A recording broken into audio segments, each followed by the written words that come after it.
예루살렘에 있는 한 사람이란 제목으로 말씀을 드리겠습니다. 사람들이 인류의 역사를 기록함에 있어서 가장 중요한 인물 한 분을 선정했습니다. 그분이 과연 누구시겠습니까? 정답은 바로 우리 예수님이십니다. 그렇다면 왜입니까? 그 이유는 세계 석학들이 가장 위대한 한 사람을 택하여 그분의 탄생을 기점으로 BC와 AD로 나누었기 때문입니다.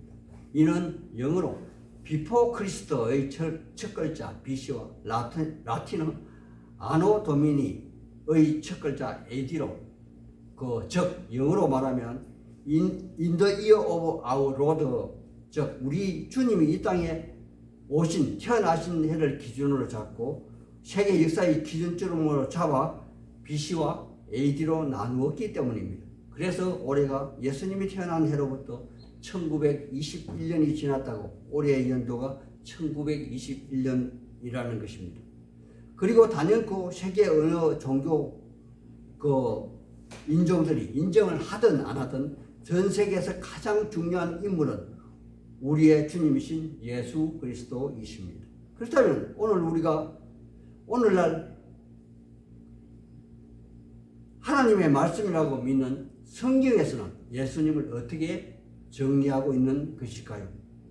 바로 여기서도 BC와 AD로 구분한 것처럼 구약은 천지 만물을 창조하신 하나님이 나그네를 만드셨고 그 나그네에 최초의 사람 아담이 살았는데 그 아담이 범죄한 이후로부터 이 하나님이 구속의 역사를 이끌어 오시면서 메시아이신 예수님이 이 땅에 오시는데 그분의 사역은 이러이러하다라고 적어 놓은 부분이 바로 우리가 읽는 구약의 성경이고, 신약은 예수님의 탄생 이후 최초의 사람 아담이 잃어버린 하나님의 형상을 회복하고 영원히 죽지 않고 나그네 삶을 어떠한 절차로 회복할 것인가에 대하여 기록한 책이 바로 신약이라는 것입니다. 그러니까 이 메시아이신 예수님은 하나님이 하나님 앞에 아담이 반역함으로 나그네에서 쫓기나 한정된 시간과 공간에서 살다가 죽음을 맞이하게 되는 역사를 완전히 거꾸로 뒤집어서 자신이 죽음을 이기고 부활하여 영원한 삶을 사는 첫사람으로서 역사를 기록하고 있다는 것입니다. 그러니까 예수의 탄생, 즉 이 땅에 인카네이션 한 이 사건은 천지가 개벽하는 사건이 분명합니다. 하지만 이 사건을 성경은 하나님의 말씀으로 믿고 있는 이스라엘 사람들에게 정말 기다리고 고대하던 사건이고 또 옛 선지자가 그렇게 많은 곳에서 그분의 사역에 대하여 탄생에 대하여 출생에 대하여 예언해왔고 또 선지자 다니엘은 직설적으로 분명하게 다니엘서 9장 5절에 이미 예수님이 오시기 전 약 500년 전에 기록한 그에 대한 기록을 해놓았는데 그들 이스라엘 사람들은 날마다 그 말씀을 애우고 듣고 강론해 왔음에도 불구하고 막상 메시아가 탄생했다고 하는데도 그들은 전혀 관심을 가지지 않았다는 것입니다. 그런데 여기 가장 관심을 보인 사람들이 아주 극소수가 있었는데 이는 우리가 생각하기에 전혀 의외의 사람들로서 들판에서 양치는 그러한 양치기들이었고 유대인들이 아닌 이방인들로서 별을 보고 점을 치던 동방박사들이었다는 것입니다. 그런데 이 동방박사들이 메시아 탄생을 축구하기 위해서 예루살렘 성에 도착해서 이스라엘 서기관과 바리새인 즉 그들의 지도자들과 학자들에게 물었을 때 마태복음 2장 3절에는 온 예루살렘이 소동하였다고 그렇게 기록하고 있음에도 불구하고 그들 이스라엘 지도자들은 여기에 아주 특별한 관심을 가진 것이 아니라 여기서도 엉뚱하게 관심을 보인 자는 다름 아닌 헤롯 대왕으로 그는 자기의 왕자를 잃어버릴까 봐 그 메시아를 죽이려고 관심을 포미했을 뿐인 것입니다. 이 사건이 바로 마태복음 2장 1절 이하에 자세하게 기록이 되어 있습니다. 그래서 우리의 예수님은 그 헤롯의 추적을 피하기 위하여 호시아 선지자가 기록한 호시아서 11장 1절의 말씀에 따라서 애굽으로 내려가 피신하였다가 마태가 그때 그 정황을 상세하게 기록하고 있는 것입니다.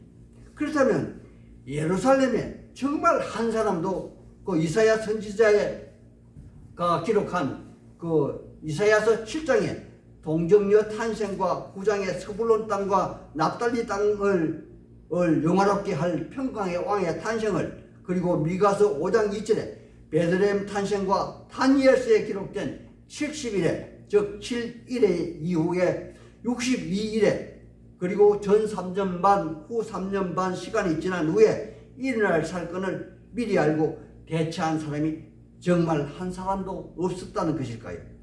여기 누가복음 2장 25절 이하에 그 한 사람을 기록하고 있습니다. 제가 조금 전에 우리가 읽은 부분을 제가 가지고 있는 영어 성경으로 한번 읽어드리겠습니다. 왜냐하면 한글 성경보다 영어가 더 이해하기 쉽고 영어보다 헬라어 원문이 더 잘 이해하기 쉽다는 그러한 생각에서입니다. 먼저 NIV에 기록된 그 말씀을 한번 보겠습니다. There was a man in Jerusalem called Simon 이라고 기록되어 있고, 킹 제임스 버전은 And behold, there was a man in Jerusalem whose name was Simon이라고 기록되어 있습니다. 직역하면 이렇습니다. 현재 예루살렘에 한 사람이 있는데 그의 이름은 시몬이라. 그리고 다시 헬라어 원문을 제가 한번 살펴보겠습니다. 영어 성경에 now 혹은 behold로 번역된 부분을 카이도 헨 안드로포스라고 기록되어 있는데 이것을 직역하면 이렇습니다. 그리고 보라, 한 사람을, 이렇게 예루살렘에 있는 한 사람을 강조하고 있다는 것입니다. 여러분, 제가 왜 저도 잘 모르는 그 헬라를 쓰고 영어를 쓰고 있는지 썼느냐 하면은 바로 올바른 의미 전달을 위해서, 더 상세하게 의미 전달을 하기 위해서 이함입니다. 이것을 직역하면 이렇습니다. 보라, 지금 예루살렘에는 한 사람이 있는데 그의 이름은 시몬 혹은 시몬이라 불리는 사람이다. 이렇게 말입니다. 하나님의 사람들이여, 생각해 보십시오. 어디 예루살렘에 시몬 한 사람만 살고 있습니까? 그런데 성경 기자의 눈에는 도대체 왜 예루살렘에 오직 한 사람, 그 사람 시몬만이 있었다고 기록하고 있는 것일까요? 이는 다른 말로 하면 여호와 하나님의 눈에는 한 사람, 한 남자, 그리고 36절 이하에 보면 한 사람, 한 여자밖에 보이지 않는다는 그런 말씀인가요? 물론 당시는 여자는 사람 축에 들어가지 않았기 때문에 누가복음을 기록한 누가도 예루살렘에 어떤 한 사람, 즉 시몬밖에 보이지 않는다고 그렇게 기록하고 있는 것이 아니겠습니까?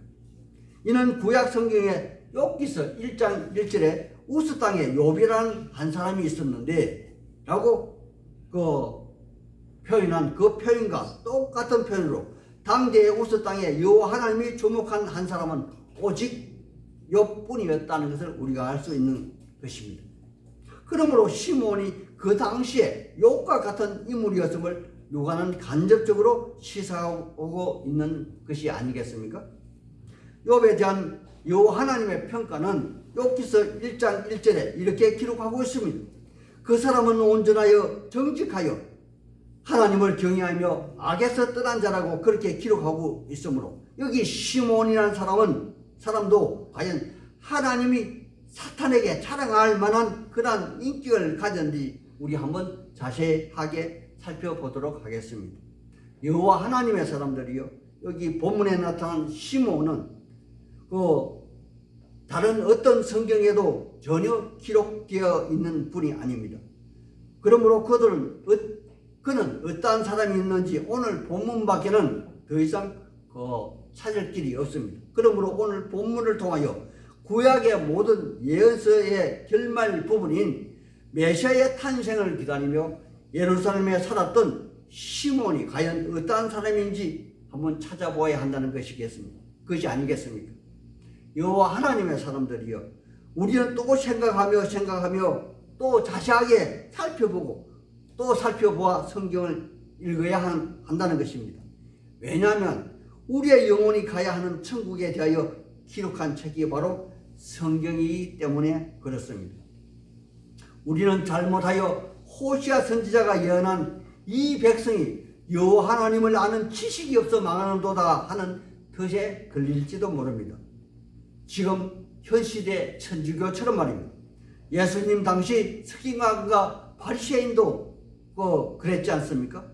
그러기에 우리는 오늘 주변에서 기독교 이름을 팔고 있는 이단들, 교주가 있는 이단들을 따라가서는 안 된다는 것이 아니겠습니까? 그 해답은 예수님에 대해서 자세히 알려면 바로 성경을 올바르게 알아야 한다는 것입니다. 그러므로 오늘 본문에서 그 해답을 찾기 위해서 먼저 이 시므온이라는 사람의 특징에 대해서 25절의 말씀에서 세 가지를 요약하고 있으면 그 특징을 한번 살펴보겠습니다. 첫째, 그는 어려운 사람이라는 것입니다. 참고로 제가 구약의 인물을 들었었는데 그 욥은 온전한 사람이라고 했습니다.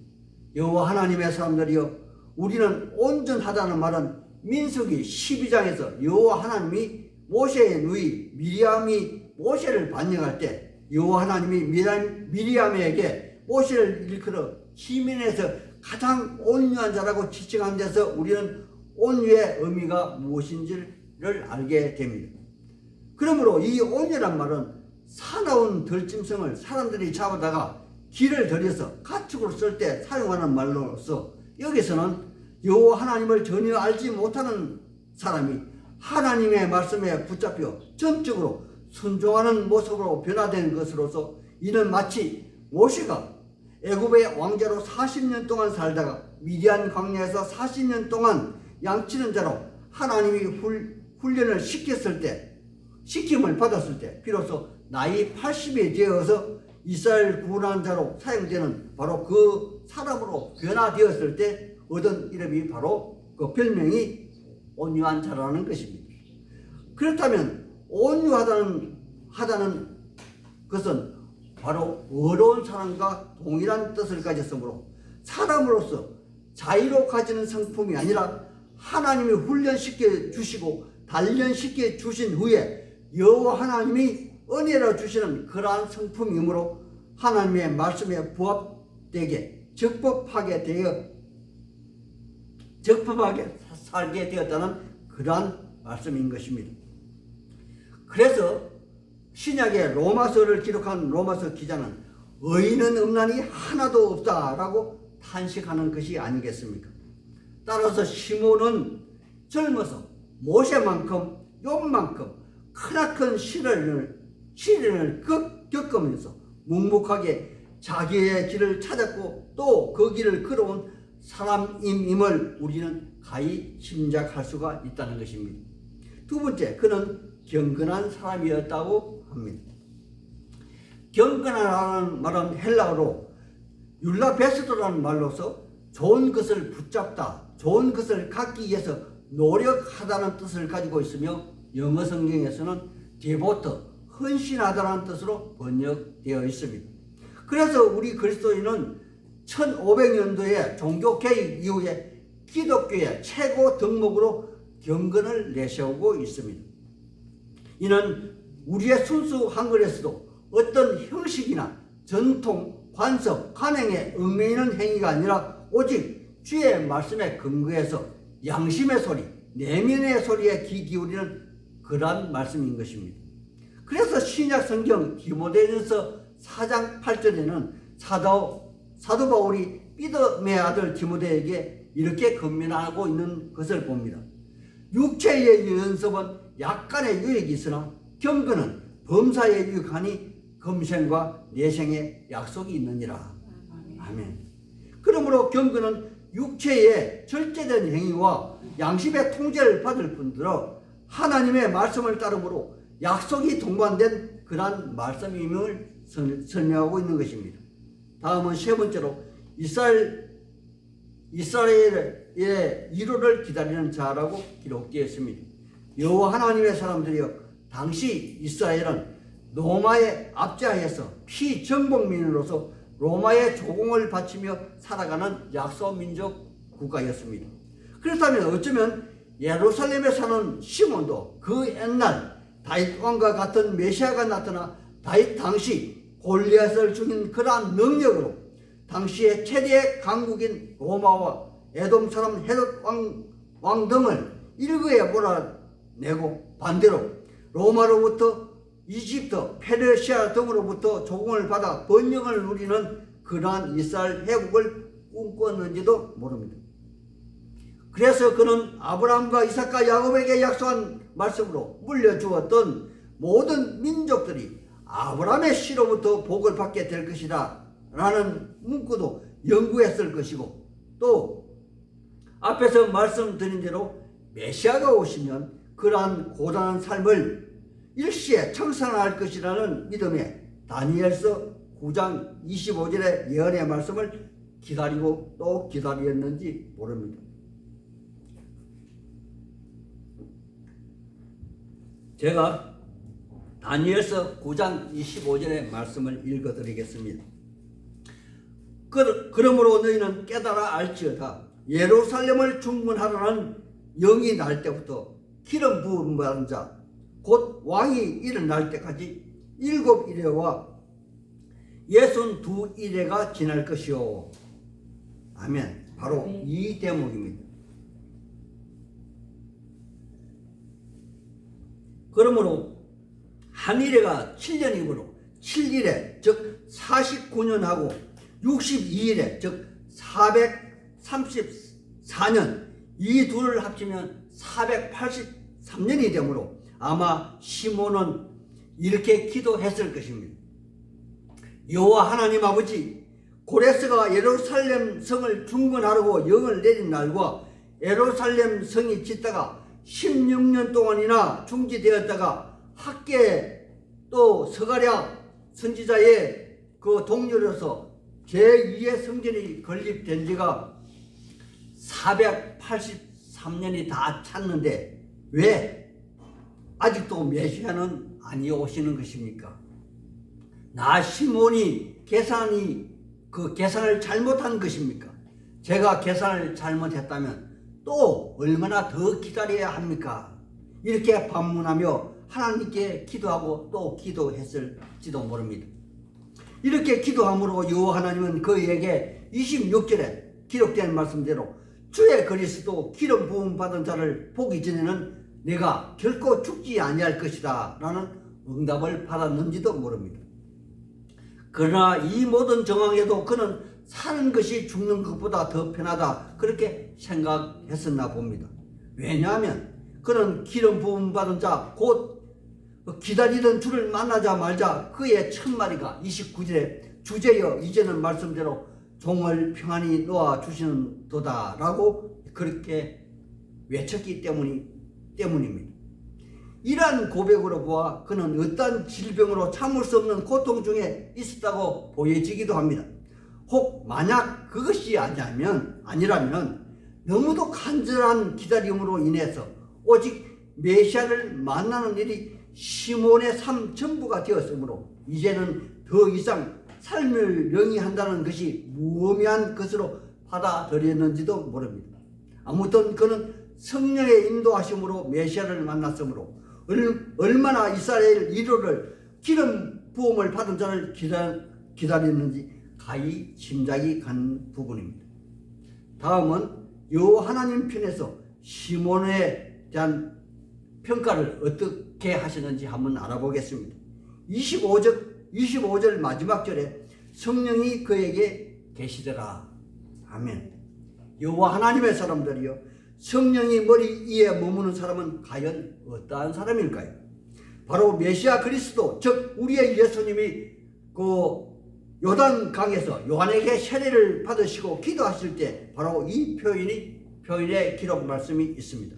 그렇다면 시몬에게 삼일체 하나님이신 성령 하나님이 그 머리에 머물렀다면 바로 시몬이 여호와 하나님과 함께 동행하고 계시다는 그런 말씀이 아니겠습니까?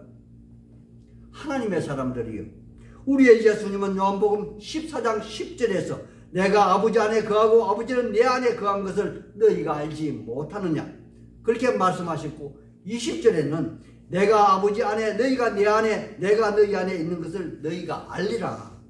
그리고 13절에 너희가 내 이름으로 무엇을 구하든지 내가 행하리라. 바로 이와 같은 상태로 있었다는 것이 아니겠습니까? 그렇다면 거두절미하고 시몬은 지금 이 순간만큼은 창조주 하나님, 즉 이스라엘의 하나님과 함께 동의하고 있었다는 그러한 말씀이라는 것입니다. 그렇습니다.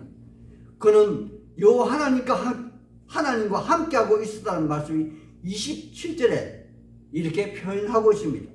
성령의 감동하심을 받아 성전에 들어가서 28절에 시몬이 메시아이신 성자 예수님을 가슴에 안고 여호와 하나님을 찬송하고 있다고 기록하고 있으며, 그 찬송의 내용이 29절에서 32절의 말씀으로 기록하고 있는 것을 우리는 봅니다. 같이 우리 그 29절에서 32절의 말씀을 찾아서 같이 한번 읽어보겠습니다. 29절부터 읽어보겠습니다. 시작.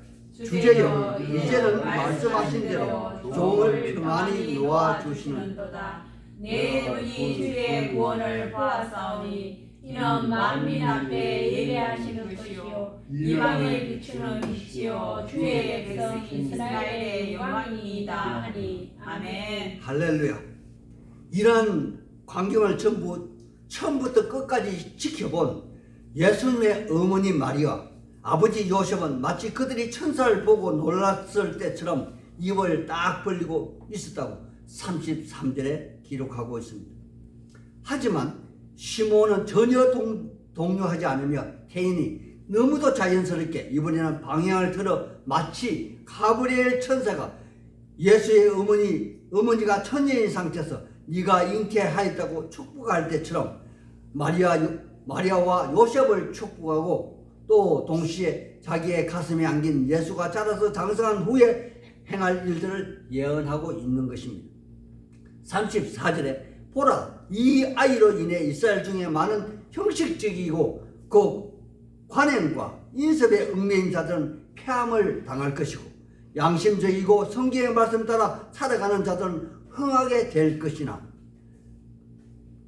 그러나 이 아이는 바른 말을 함으로 인하여 비방을 받는 표적이 될 것이며, 이러한 일들은 육신의 어머니로서 도저히 감당하기 어려운 일로서 마치 횟집에서 해를 드는 사시미 칼날로 내 심장을 찔리는 듯한 고통을 느낄 것인데, 이는 사람들의 악한 마음이 끝으로 드러나는 영혼이라 이렇게 예언하고 있다는 것입니다. 여호와 하나님의 사람들이요, 누가가 예루살렘에 살고 있는 시몬에 대한 성경에서 기록한 내용이 이것이 바로 전부입니다. 그렇다면 누가는 도대체 왜 시몬을 등장시켜 여기에 기록하고 있는 것일까요? 그 이유가 바로 박 목사가 설교하는 이유이고, 또 우리가 이 본문에서 배워야 할 내용이 아닌가 생각해 봅니다. 하나님의 사람들이요, 우리는 생각하고 또 생각해 보아야 합니다.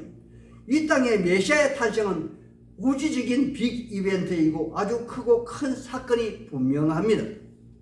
그렇다면 많은 사람들이 함께 축하해야 할 상이고 대대적 환영 행사가 이루어져야 할 마땅한 사건임이 틀림이 없습니다. 그러나 여호와 하나님은 우리와 생각이 다르시고 항상, 아니 절대 우리보다 완벽하시지 않습니까? 그렇다면 이러한 중대하고도 크나큰 행사에 여호와 하나님은 아무에게나 이 메시아 탄생의 축가를 허락하지 않으셨다는 것입니다. 여호와 하나님의 입장에선, 당신의 입장에서 아주 신실한 극소수의 사람만을 이러한 빅 이벤트에 참여할 특권을 허락한 것이 아니겠습니까? 그렇다면 이뿐만 아니라 여호와 하나님이 이 세상을 이끌고 있는 또 다른 중요한 일들에도 똑같은 논리가 적용된다는 것이 아닌지요. 잠언서 11장 11절에 이러한 말씀이 있습니다. 성읍은 정직한 자의 축복으로 인하여 진흥된다고. 아멘. 여호와 하나님은 사람의 숫자에 많고 적음에 어떤 기준을 정하신 것도 아니요 사람들이 가진 학식이나 높은 지혜에 있는 자들의 근고에 귀 기울이는 그러한 분이 아니라 그 옛날 우스 땅의 욥과 같이 혹은 창세기에 기록된 갈대아 우리에 살고 있었던 우상 장사의 아들 아브라함처럼 또 작은 동네 베들레헴 이세의 8번째 막내 아들 양치기 다윗처럼 아주 신실한 그 한 사람을 찾으셨고 또 동행하셨고 또 영원한 구원의 사업에 동참하시는 것이 아닌가 합니다. 그렇다면 이 지상에서 가장 작은 교회 중에 하나인 하늘향기 나는 교회도 여호와 하나님이 어쩌면 지상의 어떤 교회보다도 더 중요한 일에 그리고 그곳에 속한 하늘향기 나는 교회 교인 중에 어떤 한 명을 세상에서 가장 존귀하고 영광스러운 하나님의 빅 이벤트에 참여시킬지 누가 알겠습니까? 우리는 알고 있습니다. 창세기 1장 1절에 시간과 공간을 창조하신 여호와 하나님은 우리 사람들이 생각하는 시간과 공간의 한계를 넘어 계셔서 언제나처럼 우리의 이성을 뛰어넘어 당신 편에서 신실한 소수의 사람들로 하여금 이 세상을 이끌고 계시다는 그런 인식을 하고 계시다는 것입니다. 그렇다면 오늘 여기 계신 여러분들도 그 사람 보기에 아주 형편없는 어쩌면 여호와 하나님이 눈여겨보고 계시지 않는다면 전혀 잊혀질 만한 그런 그 사람임에도 불구하고 하나님이 만약 우리를 잊지 않고 지켜보신다면 과연 어떠한 그 일들이 벌어질까요? 한번 상상해 보시기 바랍니다. 신약 성경 디모데 후서 2장 20절에 바울이 믿음의 아들 디모데에게 이렇게 말씀으로 권면하고 있습니다. 큰 집에는 금그릇과 은그릇뿐만 아니라 나무 그릇과 질그릇도 있습니다. 그러나 언제나 사용되어지는 그릇은 크고 아름다운 금그릇과 은그릇만 사용되는 것이 아니라 자기를 깨끗하게 준비하면 기이 쓰이는 그릇이 되어서 주인이 쓰심에 합당하며 아주 선한 일에 그 준비함이 된다고 합니다. 그러므로 우리는 바울의 권면을 교훈삼아 여호와 하나님이 사용하실 그때를 위해서 늘 깨끗이 청소된 정돈된 그릇, 준비된 그릇이 되어서 즉 오늘 본문의 시몬 같은 사람처럼 여호와 하나님이 빅 이벤트에 사용되어지는 그러한 그 사람이 되어지기를 우리 주 예수님 이름 받들어 소망하고 축복하는 바입니다. 아멘. 아멘.